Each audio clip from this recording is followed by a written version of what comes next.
بریم صعود بکنیم با حوادث تلخ و اتفاقات ناگوار هرات فراموش کنیم. گل اول برای افغانستان خیلی خوب. موسوی ما دروازه رو با گل اول برای افغانستان در تقریبا میتونیم بگیم 4 دقیقه گذشت تا گل اول زدیم. سید حسین موسوی دروازه ماکائو رو باز کرد. اینجا پاس مهران غلامی و این ضربه بغل پای دقیق که در جهانی در دروازه هم دروازه ترک کرده بود و دروازه قفل دروازه ماکائو شکستیم. بسیار بازیکنان ما باعث شد که این گونه دروازه رو باز بکنیم. نگاه کنید، ارسال خیلی خوب، یک پاس دیدنی و ضربه‌ای که اینجا تمام کرد سید حسین موسوی. حساب کار 2-0 میشه. سید حسین موسوی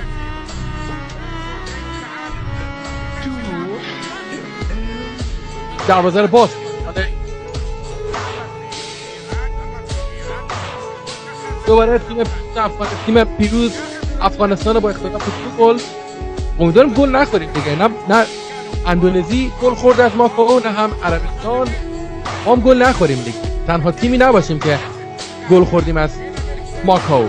یک فرصت، موقعیت با پای چپ سنگین از حسین حسن‌زاده دروازه‌بان ماکائو سوچا کن گرفت. اینجا پاس داد و این ضربه‌ای که اینقدر فشاری که ما داریم میاریم تیم بارش سخت کرده. گل مهدی نوروزی دروازه رو باز میکنه. گل سوم مهدی نوروزی میذاره. یک لحظه هم توپ زدن به بازیکنان ما کافیه تا بتونیم دروازه رو باز بکنیم و کار در واقع ختم بکنیم. گل سوم برای ما. گفتم براتون منتظر یک پیروزی پرگل باشیم و ان شاءالله همینطور هم هست یک برد پرگل و جام ملت‌ها صعود خواهیم کرد. این ما هست. اگه تیم دوم هم بشیم بازم میریم، مشکلی نیست. فقط میگیم اما اگر نرسیم. اینم تعداد اندکی از هواداران ما که در سالن حضور دارن فرصت بره بازیکنان ما گل بعدی سید حسین زد. سید حسین ما هتریک میکنه. 3 تا گل شدن. سید حسین موسوی ما که با بیرق خوشرنگ ما در سالن گرین هال حضور دارن. اینجا ضربه اول بلاک شد و بعد از ضربه دوم سید حسین آمد و کار تمام کرد و گل‌های تیم‌های حریف ما در بخش تلویزیونی کم نشان نداد. یک ضربه فرصت برای بازیکنان ما. گل پنجم زدیم و عبدالغفار صادقی واسه ورود به میدان موفق میشه گل پنجم بزنه. نتیجه خیلی خوبه داریم به دست میاریم. تا به اینجا کار فوق‌العاده بوده تیم ملی ما. نگاه کنید اینجا ضربه زدیم. ضربه دوم مهران عبدالغفار صادقی موفق میشه که توپ تبدیل به گل بکنه. تا گل بکنیم این صحنه توپ دست بازیکن ما خورد و پنالتی اعلام شده فکر میکنم برای ما. چی با ضربه میزنه متاسفانه گل شد و حساب کار 5-1 برای بازیکنان ما. اینجا توپ 2 بازیکن ماکائو خورد و کورنر. اکبر کاظمی، فرزاد محمودی، خود فرزاد فقط به بازیکن افغانستان. این ضربه و گل. یک شوت محکم. باز هم سید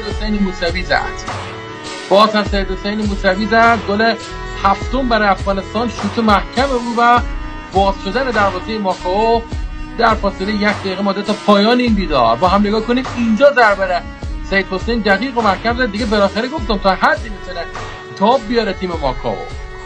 بدون شک گل‌های بیشتری خواهیم زد در نیمه دوم این دیدار. هنوز در نیمه اول هستیم. 7 تا زدیم. دوباره با هم صحنه رو مرور میکنیم. اینم گل عالی فرزاد محمودی هست. یک حرکت فرزاد محمودی، کار قشنگ. دروازه خالی. آفرین به سید حسین ما.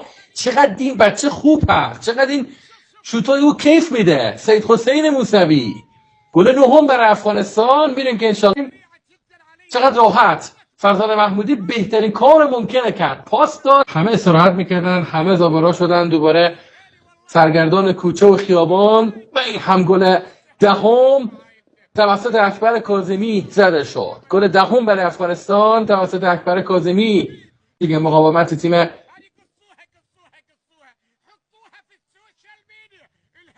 ماکاو فرزاد محمودی. نگاه کنید چقدر بازیکن خوب این مهدی نوروزی در دهانه دروازه میتونست خودش پاس بده اما خودش گل بزنه، پاس داد. خود اکبر به لیگ‌های خارجی برن قطعا روی تیم ملی فوتبال هم تاثیر خودش خواهد گذاشت. فرصت گل 11 برای ما. اکبر کاظمی دروازه ما رو باز میکنه. اکبر کاظمی دروازه باز میکنه. 11 در مقابل 1. یه سالتره. ما همه خوشحالیم. باور کنید گلون من بغض گرفته فقط به خاطر موضوع هرات، به خاطر غمی که مردم افغانستان دارن. به خدا نمیخوایم خیلی صدا بلند بکنم، خوشحالی بکنم، به خاطر که واقعا مردم ما داغدارن و عزادار و خیلی روزهای سختی رو دارن سپری میکنن. فرصت داریم برای گل و این هم گل. فرصت داریم و گل و این هم گل. گل 12 افغانستان زد. مهدی زد یا اکبر باز میکنه.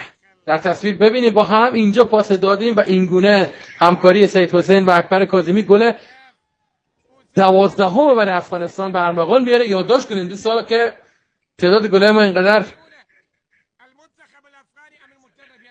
زیاد شده که حساب از دست ما داره میره. اکبر کاظمی میرفت برای گل 13 چند تا پیش بینی کردم. فکر میکنم که بریم رو 20 اگر میریم پیش بریم و یک پیروزی پرگل و دلچسب. سید حسین پاس میده و گل. فرزاد محمودی زد. جانم به این بیرق، جانم به این تماشاگر خوشحال ما، جانم به همه شما، جانم به فرزاد ما.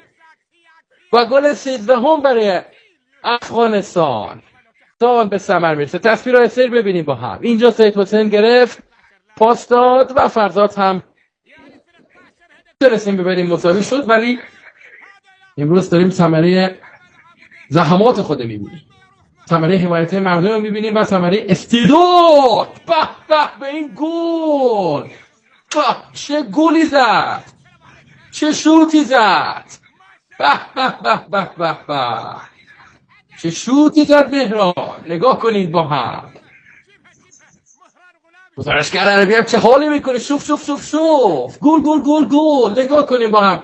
شوت دقیق مهران گل میره. چقدر زیبا زد، چقدر کیف کرد این گل. 10 دقیقه کمتر از 11 دقیقه تا پایان بازی زمان داریم. شوت مهران از این زاویه هم ببینیم چه بازی کرده. میریم فردا با منگولیا بازی داریم. بازی بسیار سختی است در خانه، یعنی ما میزبانیم مقابل دروازه‌بان منگولیا. آمد بیرون فکر کرد میتونه کار بکنه، دروازه اون خالی است.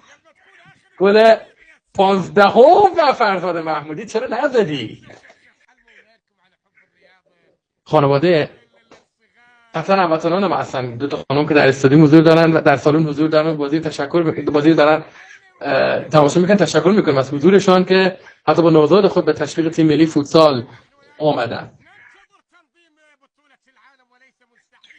یک دوستان گفته از استاد عبدالرزاق ممرک یاد بکنه که فوتسال به این سطح رساند. شک نکنید که هر چه داریم از فوتسال ما از تهدابش از استاد رزاق ممرک، مرد بزرگ و دوست داشتنی فوتسال افغانستان که چقدر برای فوتسال افغانستان زحمت کشید، پایه‌گذاری کرد و امروز ثمره‌شو داریم می‌بینیم. تمامی بازیکن‌ها شاگرد استاد رزاقن، همه اینا تهدابشون استاد رزاق گذاشته، امروز داریم ثمره‌اش می‌بینیم. بعد از مسابقات داخل سال 2017 پیشنهاد داشت اکبر کاظمی یک شوت خطرناک و گل. گل 15 برای افغانستان. 15 برای افغانستان. این شوت محکم به تیر دروازه خورد. اکبر پاس داد و رضا حسین پور دروازه ماکاو برای چند تا شد؟ 15 تا فکر میکنم 15مین بار.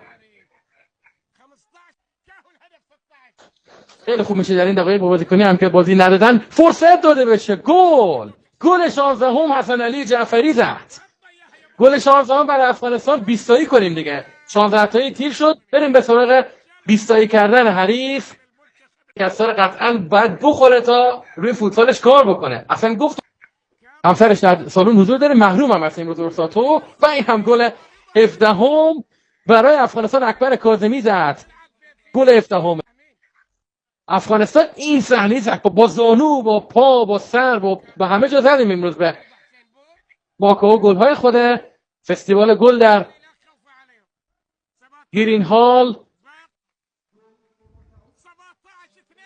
یک ضربه و گل خوردیم. ماکاو گل دوم خودش زد. 17 در مقابل این صحنه است که در زاویه نسبتاً بسته دروازه ما غلامی